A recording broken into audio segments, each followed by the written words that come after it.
آج شوال کے آخری جمعہ کا بادشاہ وظیفہ آ گیا ہے۔ 7 آسمان و زمین سے بڑا وظیفہ ہے۔ جو بھی پڑھے گا نصیب بدل جائے گا۔ بے شک ایک بار آزما کر دیکھ لو۔ پیارے دوستو، آج اللہ کے سامنے نیت کر کے بیٹھیں، حضور کے صدقے آپ کو ضرور ملے گا۔ آج آپ کو مکمل قرض سے خلاصی ملے گی۔ ہمیشہ ہمیشہ کے لیے قرض کا خاتمہ ہوگا۔ مقصد جتنا مرضی بڑا ہو، آج آپ نے اس خاص عمل، اس خاص وظیفے کو لازمی پڑھ لینا ہے۔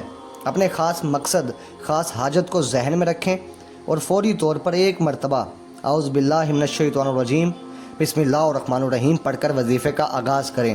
دیکھیں، تعوذ اور تسمیہ پڑھنے سے تمام شیطانی اثرات ختم ہو جاتے ہیں، اور جس کام کے شروع میں تعوذ اور تسمیہ پڑھ لیا جاتا ہے، اس میں برکت ہوتی ہے، اس میں خیر ہوتی ہے، اس میں سلامتی ہوتی ہے۔ آپ نے اپنے خاص مقصد کی نیت کر لینی ہے، تعوذ اور تسمیہ بھی پڑھ لینا ہے۔ تو اس کے بعد آپ نے یوں محسوس کرنا ہے کہ دنیا جہان سے آپ کا تعلق ختم۔ آپ روضہ رسول کی جالیوں کے قریب بیٹھ کر یہ خاص وظیفہ پڑھ رہے ہیں، اور سب سے پہلے نمبر پر آپ نے جو پڑھنا ہے وہ وظیفہ اللہ رب العزت کے ایک ذاتی نام کا وظیفہ ہے، ایک اللہ کا صفاتی نام ہے۔ یہ بہت ہی بابرکت نام ہے، بہت ہی خاص نام ہے۔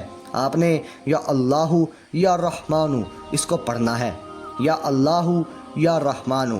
دیکھیں، یا رحمانو اللہ کی صفت ہے، یہ اللہ کی رحمانی صفت ہے۔ اللہ والوں کا کہنا ہے کہ یا رحمانو جو اللہ کی صفت ہے، یہ ایسی صفت ہے کہ جب کوئی بندہ یا رحمان سے اللہ کو پکارتا ہے، اللہ کی رحمت والی صفت کا ذکر کرتا ہے، تو اللہ فرشتوں سے پوچھتا ہے کہ یہ کون ہے جو یا رحمان کو پڑھ رہا ہے، یا رحمان سے مجھے پکار رہا ہے۔ فرشتے آپ کا نام پیش کرتے ہیں۔ اللہ کہتے ہیں فرشتوں سے کہ میں اس بندے سے راضی ہوں۔ اللہ فرشتوں کو حکم دیتے ہیں کہ جاؤ اس بندے کی ہر حاجت کو پورا فرما دو۔ پھر بگڑے کام سنور جاتے ہیں، رکاوٹیں ہٹ جاتی ہیں۔ اللہ ایسا رحم فرماتا ہے کہ دنیا آپ کی کامیابی کو دیکھتی ہے۔ اگر آپ آج جمعہ کے دن اللہ کو راضی کرنا چاہتے ہو، اللہ سے اپنی حاجات کو پورا کروانا چاہتے ہو، تو ان وظیفوں سے فائدہ اٹھاؤ۔ انشاءاللہ تمام دعائیں قبول ہوں گی۔ آپ نے پہلے نمبر پر یا اللہ یا رحمانو کو پڑھ لینا ہے۔ کیسے پڑھنا ہے؟ آپ نے صرف اور صرف 41 مرتبہ پڑھنا ہے، یا اللہ یا رحمانو۔ 41 بار یا اللہ یا رحمانو پڑھنے سے اللہ راضی ہو جائے گا۔ اللہ کے دوست، اللہ کے ولی فرماتے ہیں کہ ہم جب بھی کوئی وظیفہ پڑھتے، پہلے اللہ کو راضی کرتے، اس کے بعد اللہ سے جو مانگتے اللہ رب العزت فوراً عطا فرماتا۔ اگر اللہ ناراض ہو گیا، آپ وظائف پڑھتے جائیں، تسبیحات پڑھتے جائیں، کیا فائدہ ہوگا؟ جب اللہ آپ کی حاجت کو پورا کریں گے ہی نہیں تو کوئی فائدہ نہیں۔ دیکھیں، آپ لوگ پہلے اللہ کو راضی کریں، رب کی رحمتوں کو اپنی طرف متوجہ کریں۔ اگر تھوڑی سی رب کی توجہ مل گئی، پوری زندگی کے لیے کافی ہے۔ زندگی تو بہت چھوٹی بات بول رہا ہوں، آپ کی نسلوں کے لیے کافی ہے۔ آپ نے یا رحمان کی صفت سے اللہ رب العزت کو پکارنا ہے۔ جب آپ یا اللہ یا رحمان کو پہلے نمبر پر پڑھ لیں تو اس کے بعد دوسرے نمبر پر بھی ایک خاص وظیفہ آپ نے کرنا ہے۔ یہ آج کی بڑی ہی خاص تسبیح ہے، یہ اللہ کی لاڈلی تسبیح ہے۔ آپ نے پڑھنا ہے لا الہ الا اللہ محمد رسول اللہ۔ یہی وہ تسبیح ہے جو آپ کے دن پھیر دے گی، آپ کو کامیابیوں کی طرف لے جائے گی، اللہ کے رسول کو راضی کر دے گی۔ اللہ سے محبت فرمانے والی یہ تسبیح، اپنے محبوب سے محبت فرمانے والی یہ تسبیح، اللہ کس پر دیکھیں درود بھیجتا ہے؟ اپنے حبیب پر درود بھیجتا ہے۔ اور جو بندہ اللہ اور اللہ کے حبیب کو راضی کر دیتا ہے، دنیا کی کوئی طاقت اس بندے سے اس کی کامیابی کو چھین نہیں سکتی۔ یہ تسبیح دین اسلام کی بنیاد ہے۔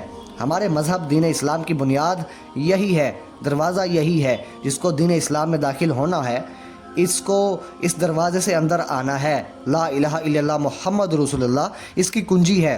آپ جب بھی دین اسلام میں داخل ہوں گے تو اسی کلمے کے ذریعے ہوں گے، ورنہ آپ کا داخلہ ممنوع ہے، آپ داخلہ نہیں لے سکتے۔ تو آپ نے آج لا الہ الا اللہ محمد رسول اللہ کو پڑھ کر اللہ پاک کو راضی کر لینا ہے۔ دیکھیں، آپ نے اس کو لازمی پڑھنا ہے۔ دیکھیں، لا الہ الا اللہ محمد رسول اللہ کی جو برکتیں ہیں، فضیلتیں ہیں، وہ اگر میں بیان کرنے لگ جاؤں نا تو یہ ویڈیو بہت لمبی ہو جائے گی، لیکن خاص اتنا کہنا ہی بہت ہے کہ اس سے آپ جو ہے دائرہ اسلام میں داخل ہونے کے لیے اس کو استعمال کرتے ہیں۔ اتنی اہمیت ہے اس کلمے کی۔ دیکھیں، آپ پیارے دوستو توجہ کریں کہ آپ نے اس کو پڑھنا کتنی دفعہ ہے۔ آپ نے لا الہ الا اللہ محمد رسول اللہ کو 100 مرتبہ پڑھنا ہے۔ 100 بار پڑھتے دوران آپ کو روحانیت خود محسوس ہوگی، ٹھیک ہے، قبولیت کی گھڑی آپ کو محسوس ہوگا کہ قریب ہے. یہ 2 وظائف آپ نے کر لیے تو دیکھیں تیسرے نمبر پر آپ نے ایک وظیفہ پڑھنا ہے. یہ اللہ رب العزت کی بڑی پاکیزہ صفت ہے، یہ صفت بہت خاص ہے. اس صفت کو یا مسبب الاسباب کہا جاتا ہے. آپ نے پیارے دوستو کوئی بھی مسئلہ ہے، پریشانی ہے، بجلی کا بل بھرنا ہے، کوئی مشکل آ گئی ہے، کوئی کام نہیں ہو رہا، تو آپ نے یہ یا مسبب الاسباب پڑھ لینا ہے. کتنی بار پڑھنا ہے؟ صرف اور صرف 33 مرتبہ. پیارے دوستو جس طرف قدم بڑھائیں گے کامیابی مقدر ہو جائے گی. آپ رب کریم سے جو مانگیں گے آپ کے مقدر میں لکھ دیا جائے گا. آج کا وظیفہ کرنے کے بعد آپ کے منہ سے نکلی ہر بات پوری ہو جائے گی. جب آپ تینوں اعمال کر لیں تو آپ نے درود پاک پڑھ لینا ہے. آپ نے اول و آخر درود ابراہیمی لازمی پڑھنا ہے 3 یا 7 یا پھر 11 مرتبہ. پھر استغفار کریں، گناہوں کی معافی مانگیں. اس کے بعد اللہ رب العزت سے مانگتے چلے جائیں. آج تھوڑا نہ مانگنا، آج وہ مانگنا جو تمہیں لگتا ہے کہ ناممکن ہے. انشاءاللہ رب کی ذات دینے پر قادر ہے اور انشاءاللہ ضرور عطا کرے گی.